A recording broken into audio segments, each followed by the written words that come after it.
And welcome down to Conty Chat. And of course, right now we be talking to some of the most interesting people right here on the show as usual. My name is Brandon Lipaul, but before we head on down to the topic of the day, let me just tell you that we are on Instagram and also on TikTok. Just look for us at Conty Chat, alright? And also on Spotify. Yes, we are on Spotify as well, so you can listen to us in a podcast form and chill with us as well. Just look for Conty Chat. Now, on today's show, we are going to be talking about animation. So, let's talk about it and to get some points and infos what animation really is. So I brought two guests in the studio who will be talking to us about it. First and foremost, let's welcome Adam Amiruddin, scriptwriter, Wow Animation Sindiram Berhad. Welcome to the show, Adam. Thank you for having me. And also Qistina Ruslan, animation lecturer, MMU. Welcome to the show. Thanks for having me. Okay, so first and foremost, y'all are animators. Y'all do animation. Tell us more about yourself. When did y'all start and why animation? Yeah, let's start with Qistina. Okay. So mine is primarily, it's only stop motion animation. So when I do teach, it's more about character design and the art forms around it. So I've been doing stop motion, I think, since I was 18. Went on to pursue it, did my degree in it, then came up with a few short films, and then pursued that for a while, and then now I'm teaching. So yeah. Oh, fantastic. Well, when it comes to me, right, I have no idea what stop animation is. Ding ding. Okay, so what's stop animation? So stop motion animation is different from regular animation because it's not, I wouldn't say regular animation, 3D animation. So it's actual physical puppets that we have to manipulate. So you move it frame by frame, and each frame you take a photo, and then you move it a bit, take a photo, move it a bit, take a photo. Oh, it's like how, like all your Marvel comic show before it starts, and then, the beginning yes, of that the... would be cell animation. Oh, that would be cell animation? So cell is when you draw, and then you just put a flip the piece bit. of paper, and then you draw on top of it again. Fantastic. Yeah, so stop motion is like the 3D version of that, where they're actual puppets that stand. Anyways, Adam, more of your story, please. I started in the industry since 2009. I joined Leko Pop Production, do Upin and Ipin for about 12 years. And I just started joining WOW, and we're doing Ejen Ali at the moment. Mainly focus on 3D animations, the more popular medium compared to stop motion. And I am in love with animation ever since I was young. So that's how everything all started for you guys, right? Okay, fantastic. Now, first and foremost, I have to ask you, Adam, have you ever encountered people saying animation are for kids, and what is your opinion on this? I know it can be a little bit annoying, isn't it? Annoying, yes. Okay. But up to the point that it's normal now. I understand where they're from. Their take on why is cartoon is for kids and stuff like that, because we grew up with animations during our time when we were younger. They were focused for kids. But nowadays, more mature storytelling. Right. And for example, that's what we are doing for Ejen Ali. It seems that kids love it, but we notice that adults are into it too, especially when the movie came out in 2019. So moving forward, we are trying to make it more mature in terms of the essence, the topic, and the interactions between the characters. Well, the kids, they make sure that their parents watch Ejen Ali as well. Probably that's why they're into animations and stuff, right? Now, Qistina, so people are still talking about how animation are for kids. So the stigma here that we're still talking about and still diving deep into, how do we actually get parents out there to actually understand what is real definition of animation?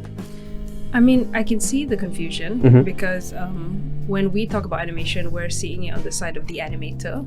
So we are working with it, so it becomes our medium, it becomes our craft. So of course, once it's processed and it's put out into the masses, it's seen as a genre instead of an actual medium.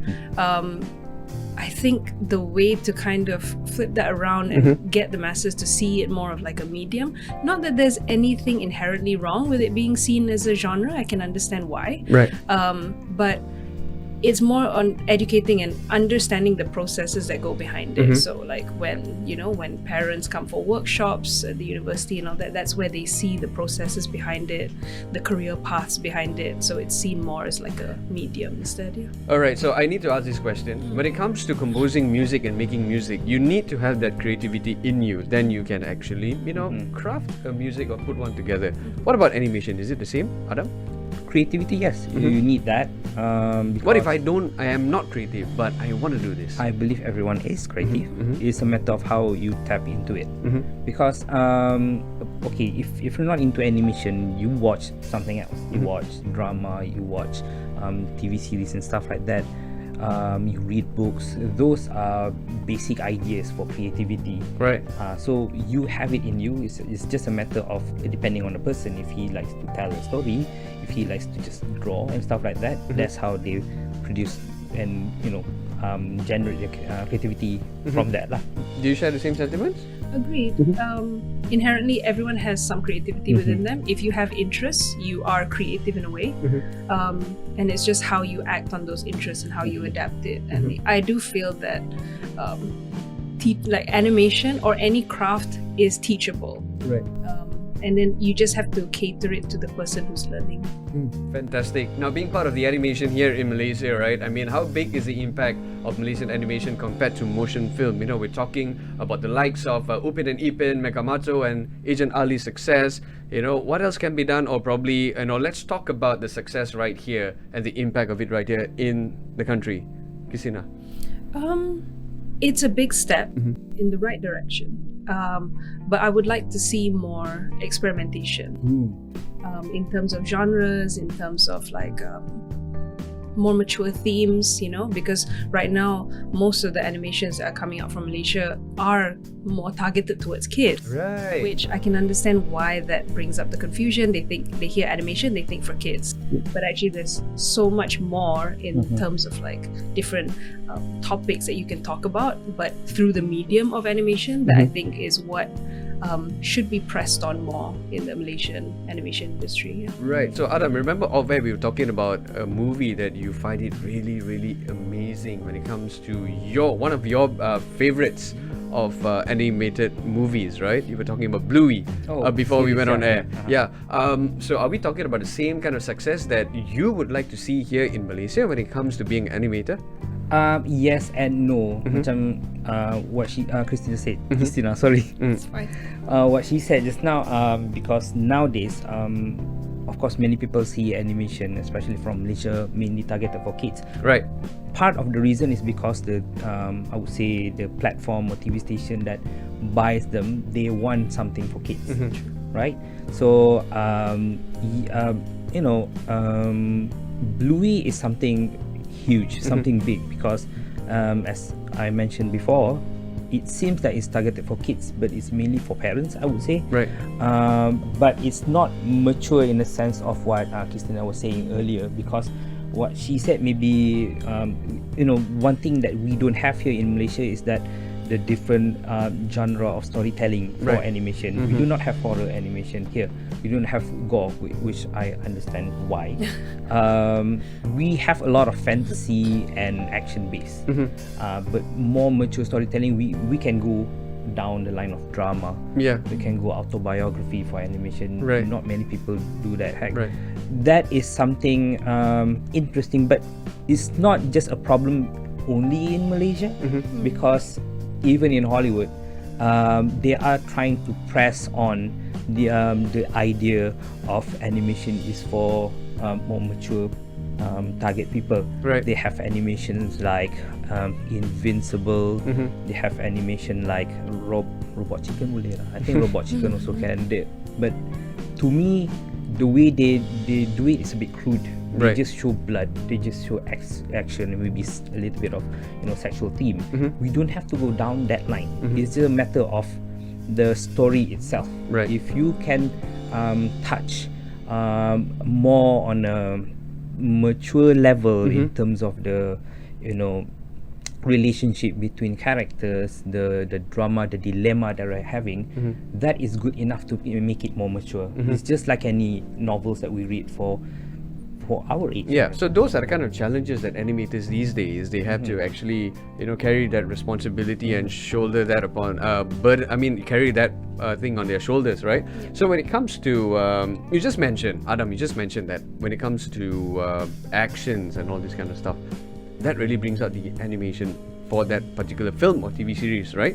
But do you think that that's the only way to bring about animation? Is because if you have nothing else to show, actions, you have something to show. There's nothing else that we can actually explore. What do you think about it? Not really. Not really. It's not so much just because there's nothing to show in that sense. It's just variety. Having that sense of variety so that we can cater to a lot more audiences. In that sense, like Adam said just now, it doesn't have to inherently be sexual themes or things like that. It could. The beauty about animation is that it's a world created by the animators, so it's not inherently rooted in our reality. So there are ways to tell stories. There was this one on Netflix, I think it's called If Anything Happens, I Love You, which touches on, it's a simple 2D animation, but it touches on, school shootings, right? And they don't reveal it until right at the end. So you get to know the characters and all that. So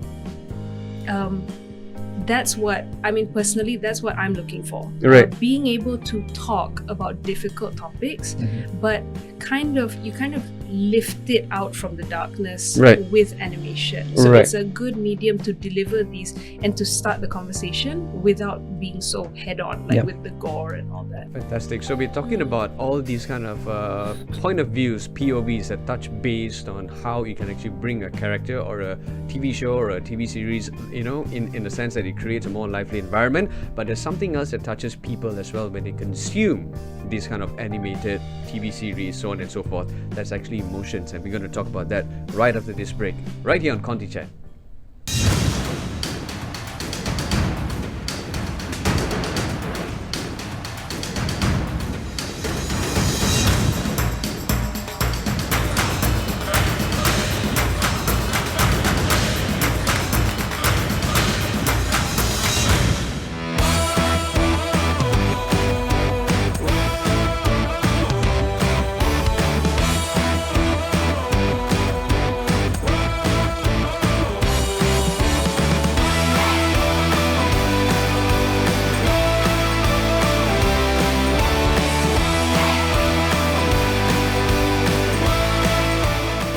Tahun menjadi platform utama dalam kuasa viral TV dan radio.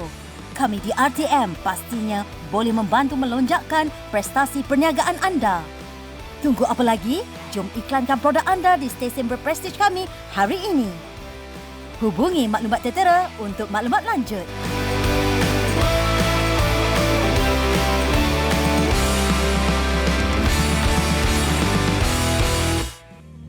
And welcome back to Conty Chat. If you are just joining us right here, we are talking about animation and to actually understand what animation really is. Is it a genre or is it a medium? So right now, of course, in the studios with me, Adam Amiruddin, scriptwriter, WOW Animation, Sindra Berhad, and also Qistina Ruslan, animation lecturer, MMU. How does it actually touch base and actually touch the emotions of people out there? Is it just graphics or music or storyline? Well, as a scriptwriter, I would say story is king. Story is king? Yeah, but of course, a beautiful visual would help a lot. Yeah.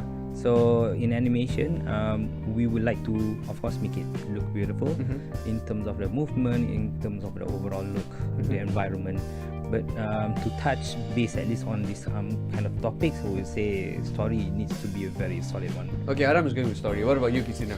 I'm gonna have to quote one of the gods of editing. One of the gods. Yeah. Okay. Emotion should be preserved at all costs. And how do you do it? that's the thing. People get so bogged down on stories and aesthetics. Some things that's sometimes lacking when I see students work also is like, maybe I'm just a little pointed to my students there. But one thing that gets lost when you're focusing so much on telling the story, you don't have those pauses to really encapsulate the emotion and all that. And that's the thing. People forget, like, animation, it's a medium, yes, but it's still filmmaking. Right. You're still telling the same stories that an actual person would have to go through, same emotions on their face. Yeah. But what do you think really capture the audience when they're actually, taking a look or watching your animation out there? Do you think it's you just mentioned storyline, script writing when it comes to you, Adam, right? And you when it comes to emotions. Yeah. How and why does it even happen actually? If you have all this other stuff to show about when it comes to all your maybe it's the relatable.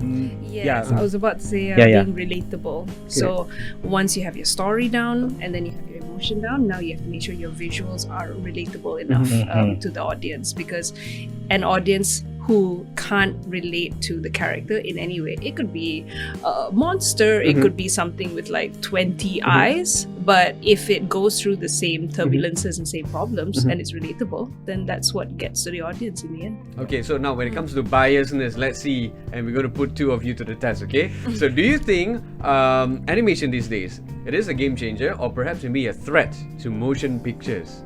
Jing, jing, jing, jing. Okay. Let me tell you a story. My take on this, whether we realize it or not. Okay, let's take what's the new Avatar called? Way of the Water. Way of the Water. Oh yeah.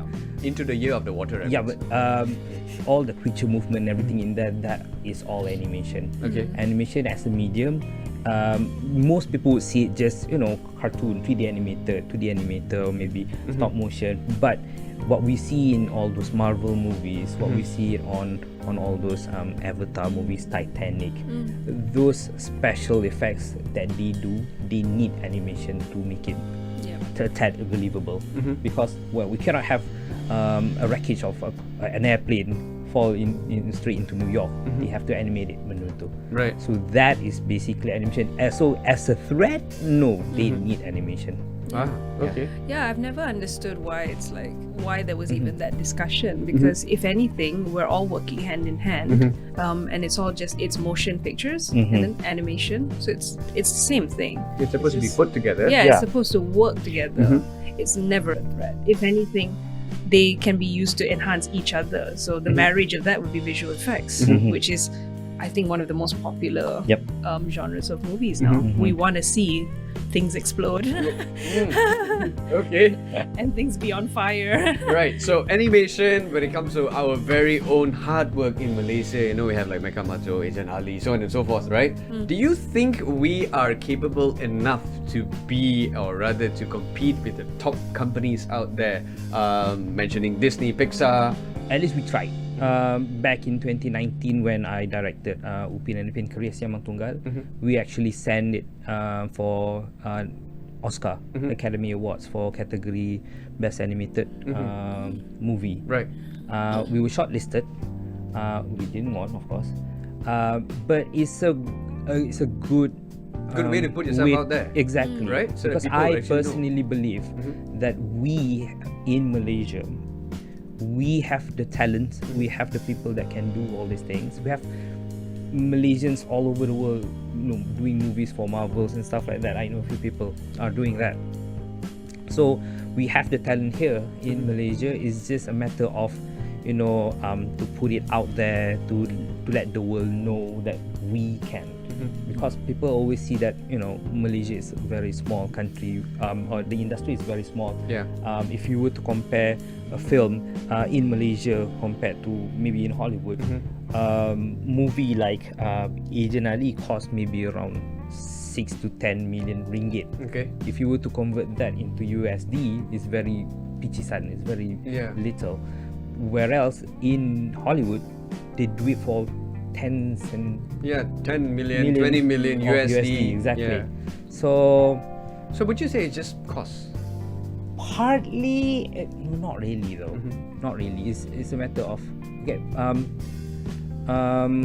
when we try to bring Upin Ipin to the Oscars, I noticed that you need cables, you need people, you need to lobby your movie. Oops. So partly politics. Right. Yeah. Other than that is, I don't know, man. I still believe that if you have something bloody good, you can produce it all over the world. You can produce it. I mean, Mekamatu recently won best fan anime or something in Right. Japan. Right. That's it's a positive step. Qistina, what about you? What do you think about it? Okay, I have to be a bit of the realist here. Maybe not within the next 5 years, because to compare it with something, because I was discussing this with my colleagues too. So to compare it with something like Disney has like over 20 years in building it, and the thing is the community. So I was just discussing with Adam just now, like about the community just in stop motion itself. So my struggles as a filmmaker is finding a community, especially when not, because my craft is a bit worse, because not only am I in animation, but I'm in stop motion animation, so it's even smaller. And it's so difficult to get your name out there. It's so difficult to find a way to like build a community and all that. And one thing that I found very prevalent in animators in Malaysia, some of our students, some of our alumni and all that, was that to quote my colleague, it's harder to contain the talent within Malaysia.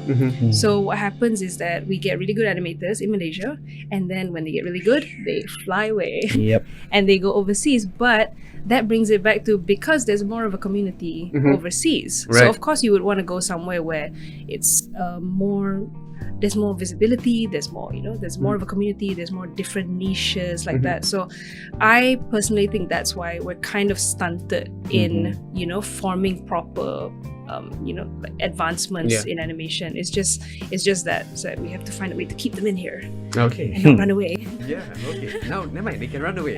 But then we can call them back. We'll call them back. Yeah. Okay, so now maybe before we wrap things up, maybe if you could like share your favorite animated TV series or movies out there, maybe the people here who are watching Conty Chat can actually take a look at it and to actually find out what actually you're talking about. I'm a big fan of Aardman animation, so that's Chicken Run, Wallace and Gromit.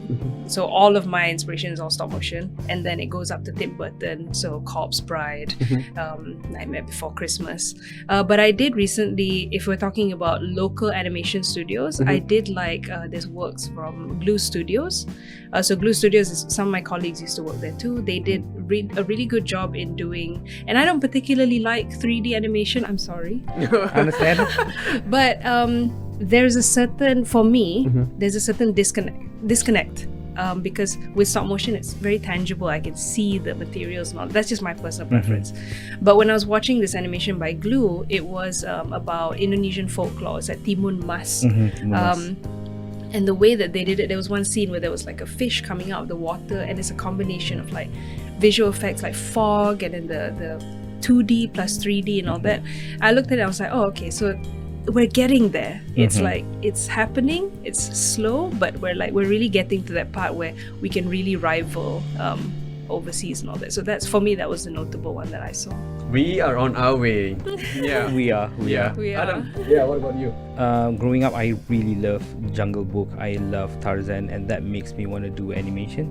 I was like 14 when I was watching Tarzan, and I noticed about the clouds moving at the back and stuff like that. Now it got me wondering and thinking of maybe I can do that as well.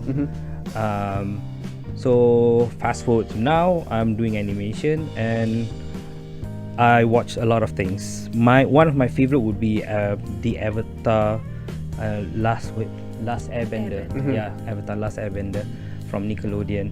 I really like the world building in that particular series. Really intriguing storytelling. Right. Character pun interesting. All that. I'm surprised none of you mentioned Transformers. I don't like Optimus Prime. Oh, yo! I don't like in the animated movie when he dies. I was cheering. Oh, yeah. So that's why you don't like it, right? But Transformers is one of the best animated It is. cartoons out there. I'm more of a Ninja Turtle guy. Oh, Ninja Turtle. TMNT. If I had to Transformers, I think I like Bumblebee just because he's cute. Yeah. So I always gravitate towards. They look like robots. How are they cute? I mean, it was his mannerisms. The Volkswagen Beetle one? The Volkswagen Beetle. Exactly. If we're gonna go there, then between those kind of films, between Transformers, I would have picked Herbie. Oh yeah. Yeah, that's a good one. Yeah, but even that's not technically an animation. No. But it was. I mean, it's in that realm. Okay lah, Yeah, boleh boleh can, lah. can just put it just a little bit, just put it there. Puppeteering lah. Yeah. All right. So now, before we go, any last words to your friends and family, or probably even your students who are watching at home, if they want to actually try out animation, why they should try out animation, and how they should actually get this dream started? Yeah. Can we go with Adam? Well, if you want to do animation, one thing for sure that you need is passion. Because it's a Time long, consuming. Yeah, time consuming. It's long, at times tiring. But at the end of the day, when you get to make and people watch your stuff, it's a feeling that I don't know how to describe. But I would love that feeling every single time, every day, if it's possible. Yeah. And I like people talking about what we do. So animation is for everyone. It's for, especially for if you like love animation. Right. It's a fun thing to do. And nowadays in Malaysia we have a lot of courses and universities provide this. Offering these kind of courses. Yeah. Yep. Yeah. So yeah. Okay. Yeah. What about you, Qistina? I mean, for anyone who's trying to do animation. Your students are watching. Yes, my students are watching. I'm grading all of you. I just have to say, like, animation, I think, is the closest you can get to bringing your dreams out into the world. And by dreams, I don't mean like your dreams are your career, but the things that you dream of, the worlds that you dream of in your head. There's something so beautiful, like what Adam said, about seeing it out of your mind. So See, now that you brought up, in this perspective, it makes more sense now. yeah, so it's there is nothing like being an animator, especially stop motion animation, because I have to build the sets, I have to build the characters. I spend a lot of time in my characters. It's come to the point where my room just has appendages and like eyeballs hanging from the shelves and all that. But but there's this connection that you bond with the characters that you create and all that, and there's quite nothing like. So if I were to tell my students, it's all about storytelling, and if you want your stories to be out there, and you want your characters to be out there, you're leaving like a little piece of yourself in the world, for after when we leave. There's a little story there that's left behind. So that's the beautiful part of it for me. Yeah. That is why she's the lecturer. That's right. I think we should pick up animation classes again, and so that she can be our Please, lecturer. always welcome to come to my class. All right, that's it on Conty Chat. That was Adam Amiruddin, scriptwriter, WOW Animation, Cinderan Berhad, and also Qistina Ruslan, animation lecturer from MMU. Thank you so much for actually joining us right here. Thank you again. By the way, if you actually missed out on this episode, don't worry, we got you covered. RTM Click is where you need to go and check out our previous episodes on Conty Chat as well. And don't forget to follow us on our socials. We are on Instagram and TikTok. Just look for Conty Chat. And if you like to listen to us and not see us, we're on Spotify as well. Just look for Conty Chat again. Till then, next time. Yeah, that's what I wanted to say. My name is Brandon Lipaul. Thank you so much for joining us right here on Conty Chat once again. And take care. See you then. Bye.